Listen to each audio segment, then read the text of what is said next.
Hello welcome my dear friends, welcome to true info KL. നമ്മൾ ഇന്ന് ഈ video ഈ ഒരു യൂട്യൂബ് ചാനലിൽ നമ്മൾ ചെയ്യുന്നതിൻ്റെ കാര്യം എന്താണെന്ന് ചോദിച്ചാൽ, നിങ്ങൾ ഓരോരുത്തരും സുരക്ഷിതരായിരിക്കണമെന്ന ആഗ്രഹവും നിർബന്ധ ബുദ്ധിയും ഒന്നുകൊണ്ട് മാത്രമാണ്. ഞങ്ങളിങ്ങനെ ഒരു കാര്യം പറയാൻ കാര്യം എന്താണെന്ന് വെച്ച് കഴിഞ്ഞാൽ, ഈ ബസ് കാണിക്കുന്ന പരാക്രമത്തെക്കുറിച്ചാണ്. ഇത് KSRTC സ്കാനിയ ബസ്സാണ്. KSRTC സ്കാനിയ ബസ്സിൻ്റെ ഈ പരാക്രമം എവിടം തൊട്ട് എവിടെ വരെയാണ് എന്ന് ചോദിച്ചു കഴിഞ്ഞാൽ, ചേർത്തല തൊട്ട് ആലപ്പുഴ വരെയുള്ള ഭാഗങ്ങളിലാണ് ദൃശ്യമായത്. അമിത വേഗത്തിൽ സഞ്ചരിക്കുകയായിരുന്ന ഈ വാഹനം പല വാഹനങ്ങളെയും അപകടപ്പെടുത്തുന്ന രീതിയിലാണ് ഓവർടേക്ക് ചെയ്ത് കയറിപ്പോകുന്നത്. അവരെല്ലാം എതിരെ വരുന്ന വാഹനങ്ങളെല്ലാം അവരുടെ ജീവൻ സുരക്ഷിതമാക്കാൻ അവർ പരമാവധി ഒഴിഞ്ഞ് റോഡിന് പുറത്തേക്ക് പോകുന്നതും ഞങ്ങൾ കണ്ടു. അതുമാത്രമല്ല, കേവലമായൊരു ബൈക്ക് യാത്രികൻ ഈ വാഹനത്തിന് മുമ്പിൽ നിന്ന് വെട്ടിച്ച് മാറിയതിനെ തുടർന്ന് റോഡിൻ്റെ വശത്തേക്ക്, അതായത് ടാറിങ്ങിന് പുറത്തിറങ്ങി താഴെ വീണതായിട്ടും ഞങ്ങൾക്ക് കാണാനിടയായി തീർന്നു. അതുകൊണ്ടാണ് ഈ ഒരു വീഡിയോ നമ്മൾ ചെയ്യുന്നത്.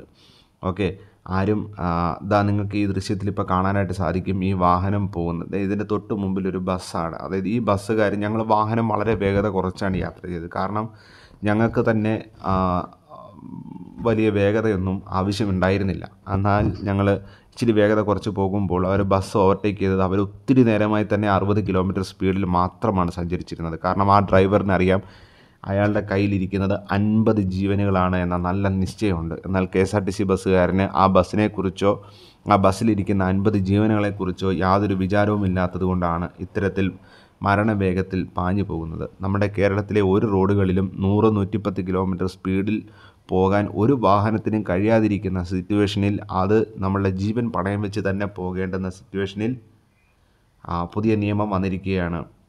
110 കിലോമീറ്റർ സ്പീഡ് ഈ വാഹനത്തിന് ആകാം എന്ന്. അത് കേരളത്തിന് പുറത്തായാൽ കുഴപ്പമില്ല, അതിന് അനുയോജ്യമായ റോഡുകൾ കേരളത്തിന് പുറത്തുണ്ട്. എന്നാൽ ചേർത്തല തൊട്ട് ആലപ്പുഴ വരെയുള്ള ഭാഗങ്ങളിൽ ഒരിക്കലും വാഹനം 90 കിലോമീറ്റർ സ്പീഡിന് മേലെ യാത്ര ചെയ്യാൻ സാധിക്കില്ല.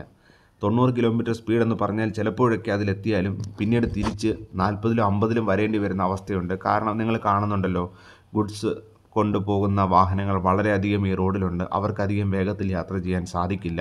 എന്നാൽ ഇവരങ്ങനെയല്ല. ആ വാഹനത്തെയെല്ലാം അതീവ അപകടകരമായ നിലയിൽ നിങ്ങൾക്ക് കാണുന്നത് പോലെ റോഡ് ക്രോസ് ചെയ്ത് കണ്ടോ, വളരെ വേഗത്തിലാണ് ഇവർ യാത്ര ചെയ്യുന്നത്. എപ്പോഴും നിങ്ങൾ ശ്രദ്ധിച്ച് നോക്കും, വളരെ കുറഞ്ഞ സമയം മാത്രമേ ഇവരുടെ ട്രാക്കിൽ ഇവരുള്ളൂ. എല്ലാ സമയത്തും ഇവർ മറ്റ് ട്രാക്കുകളിലേക്ക് മാറി വളരെ അപകടകരമായ വിധത്തിൽ വേഗത വർദ്ധിപ്പിച്ച് ക്രോസ് യാത്ര ചെയ്യുകയാണ് ഇവർ ചെയ്തത്. അപ്പോൾ നിങ്ങളെല്ലാവരും നിങ്ങളുടെ ജീവൻ സംരക്ഷിക്കുക. കാരണം നിങ്ങളുടെ ജീവനെ സംരക്ഷിക്കാൻ ഇവിടുത്തെ ഗവൺമെൻറ്റുകളോ പോലീസ് ഉദ്യോഗസ്ഥർക്കോ താല്പര്യമില്ല. നിങ്ങളുടെ ജീവനെ സംരക്ഷിക്കാനല്ല, നിങ്ങളുടെ കയ്യിൽ നിന്ന് ഫൈൻ അടിച്ചെടുക്കാനുള്ള പരിപാടി മാത്രമാണ് ഇവിടുത്തെ പോലീസിൻ്റെ കയ്യിലിരിക്കുന്നത്. ഇത്രയും വേഗത്തിൽ KSRTC ബസ് യാത്ര ചെയ്യുമ്പോൾ ആ ബസ്സിൽ നിറവെല്ലാം ഉണ്ട്. നിങ്ങൾ കുറച്ച് മുമ്പ് കണ്ടല്ലോ ഒരു പ്രൈവറ്റ് ബസ് യാത്ര ചെയ്യുന്നത്. അവരുടെ സ്റ്റിക്കർ വർക്കൊക്കെ ചെയ്തിട്ടുണ്ടെങ്കിലും അവർ കറക്റ്റായിട്ട് നിയമം പാലിച്ച് 60 കിലോമീറ്റർ സ്പീഡ് വേഗതയിലാണ് അവർ യാത്ര ചെയ്തുകൊണ്ടുണ്ടായത്.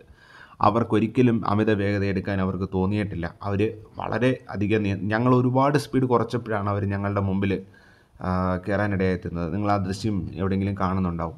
ഓക്കെ, അപ്പോൾ നിങ്ങൾ കണ്ടല്ലോ ആ ഒരു സംഭവം.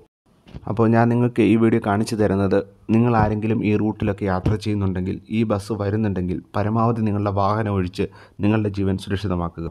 അപ്പോൾ ഈ വീഡിയോ എല്ലാവരിലേക്ക് ഷെയർ ചെയ്യുക. നിങ്ങളുടെ അഭിപ്രായം എന്താണെന്ന് വെച്ചാൽ അത് നമ്മുടെ കമൻറ്റ് ബോക്സിൽ രേഖപ്പെടുത്തുക.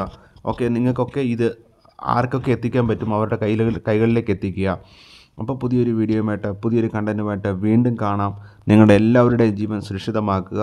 ഓക്കെ, അപ്പോൾ നിങ്ങൾ ഇത് പരമാവധി എല്ലാവരിലേക്ക് എത്തിക്കാൻ ശ്രമിക്കുക. അതാണ് നമുക്ക് വേണ്ടത്. Okay, good bye.